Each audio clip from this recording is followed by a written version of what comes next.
Welcome back to another episode of Rock Boys Football. We are less than 48 hours away from the Matt Rhule era kicking off for the Nebraska Cornhuskers as they go on the road and play a very solid Minnesota Golden Gophers team. And I don't need to tell Nebraska fans this Minnesota team has been extremely solid out of the Big Ten West.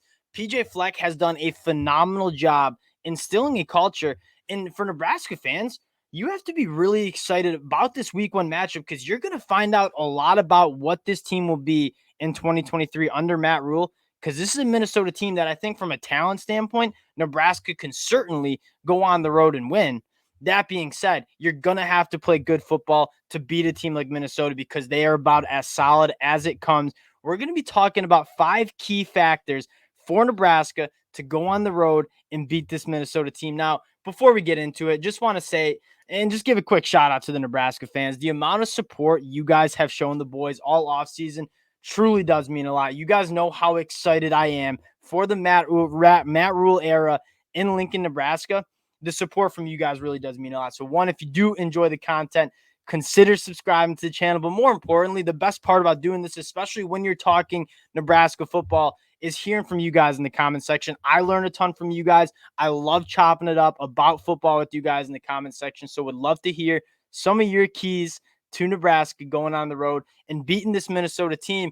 And I tried to stick to some keys that weren't blatantly obvious. Now, there are some, I have turnover battle as one of them, that are relatively obvious, and you need to check those boxes to go win the game. But I tried to dig into this Minnesota team and take a look at some things that Nebraska can do to kind of get after Minnesota a little bit. Now, the first thing I want to talk about when you talk about this game, I feel like a lot of people talk about the continuity between this Minnesota program and the lack of continuity with this Nebraska program, right? You have a completely new coaching staff trying to instill a completely new culture and new scheme on both sides of the football, and you have a lot of new faces in the transfer portal. The continuity for Nebraska, there are some question marks. Obviously, I don't think that's necessarily a bad thing, though, for Nebraska. On the flip side, Minnesota, the culture's there, the scheme is there. They have an identity to this program. That being said, I don't think not enough talk is around what Minnesota has to replace in terms of veteran starters. This is a Minnesota program that has built its identity around developing guys, being a physical team, and they have a lot of guys who were 5th and 6th year seniors for this team last year that are no longer with the program, and it's starting with a new center and a new quarterback. Obviously, Tanner Morgan seems like he's been with that Minnesota program for like 10 years. He's no longer there. You have a young quarterback in Ethan McManus. And I think even a bigger storyline is you're replacing your top 3 interior offensive linemen, including the All-American John Michael Schmitz. And I think that is a massive storyline. And we haven't even gotten to Mo Ibrahim, the star running back, who they also need to replace. So you take a look at maybe arguably the 3 most impactful players on this Minnesota offense all need to be replaced. And when you talk about a week 1 matchup, that is some lack of continuity that I think Nebraska could get after a little bit, especially when you talk about what Nebraska wants to do on the defensive side of the ball in terms of giving a lot of different looks, bringing a lot of different blitz packages. Tony White with that 3-3-5 defense, we talked about it a couple weeks ago. You give a lot of different looks. You have a lot of different playmakers in speed and versatility on the field. I wonder if Nebraska can kind of get after that a little bit in terms of all the change that Minnesota has to go through on the offensive side of the ball. So that is something I'll be looking for. On paper, it's Nebraska having all the lack of continuity and Minnesota having all the continuity in the world.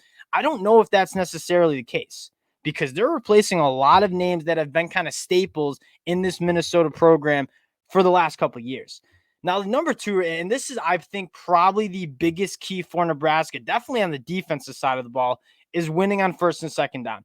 This is a Minnesota team that you look back at the numbers last year, and again, I don't need to tell Nebraska fans this because they know what this Minnesota program is about. They're going to want to run the football, kind of stay on schedule, and get to 3rd and short, right? And you take a look at the numbers, over 200 yards per game rushing on the ground for Minnesota. That was top 20 in the country. And then you look at Nebraska against the run last year, they were outside the top 100, giving up over 190 yards per game on the ground to opposing running backs.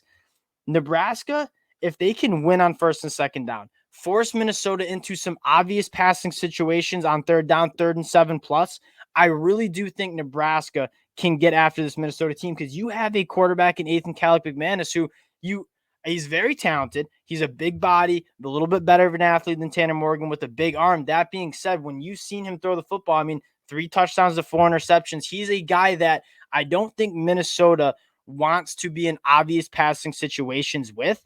And if Nebraska can force them into some of that stuff, which they're clearly uncomfortable with, that's a massive key for Nebraska. And kind of to parlay that, getting into our third kind of key to the win is the turnover battle.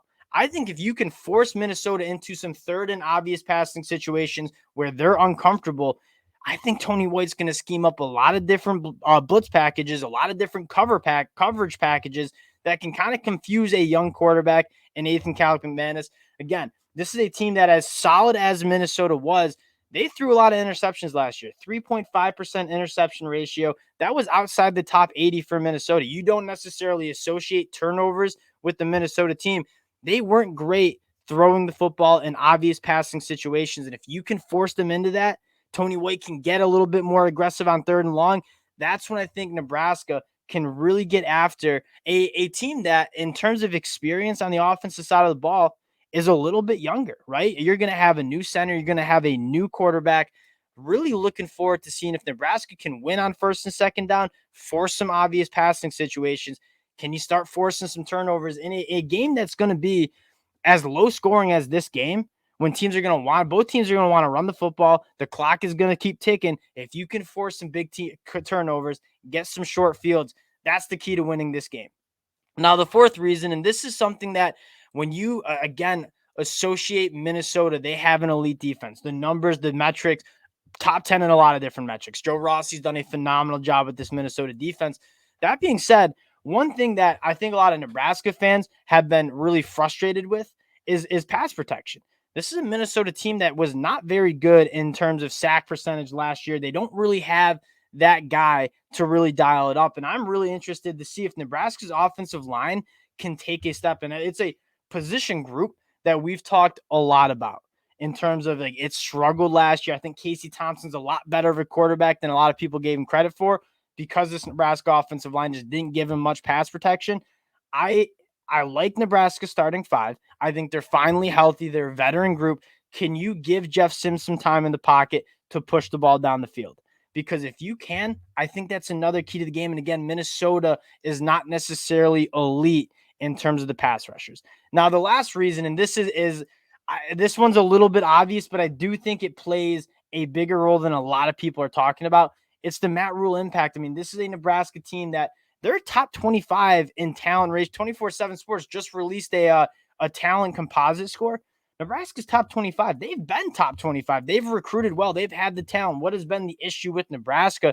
It's winning the close games. When the game gets close and it's a one-score game in the fourth quarter, can you come up with the play to win a football game? And this is exactly what you're going to see on Thursday night, right? This is I don't see this, as much as I love this Nebraska team. They're not going to go to Minnesota and beat them by 3 scores. This is a game that's going to be in the fourth quarter. It's going to be a one-score game. And can Nebraska come up with that play to win this football game? That the last couple of years under Scott Frost, they would always kind of find ways to lose those games, not make those plays, or just make the big mistake. Under Matt Rhule, do you see that kind of flip it set? And this is a guy that Matt Rhule, he's won everywhere he's been. He won at Temple. He won at Baylor. Obviously, the NFL didn't work out. He has a winning culture. Can you see that winning culture on full display? And for Nebraska fans, why you're so excited about this week 1 matchup is you're going to get a chance to see Nebraska be in a one-score game in the fourth quarter. What does this team look like when it gets a little uncomfortable? Can you find that play for Nebraska to go on the road and win this game? This is not, I mean, you're 7.5 point underdogs. This is going to be a good game. It's going to be a one-score game in the fourth quarter. Can Nebraska find that play under Matt Rhule to win these games that we just are historically not used to winning for Nebraska? Again, I cannot wait for this game. Nebraska fans, I might as well add, I'll be in Lincoln to watch the Michigan game. I've been there a couple times. It's my favorite place to watch football game, Memorial Stadium. So I can't wait for that. Again, you guys know I'm rocking with Nebraska. Really excited for this Matt Rhule era to kick off. These are my 5 keys, and we'll hop on Thursday night after the game, talk about these 5 keys. And I really do think if Nebraska can check off some of these boxes that we just talked about, I think they're going to go on the road and have a damn good shot to beat a very tough Minnesota team on the road week 1. Cannot wait for the game. Nebraska fans, appreciate you guys rocking with the boys. If you do enjoy the content, consider subscribing to the channel. Appreciate y'all, and we'll talk to you guys later.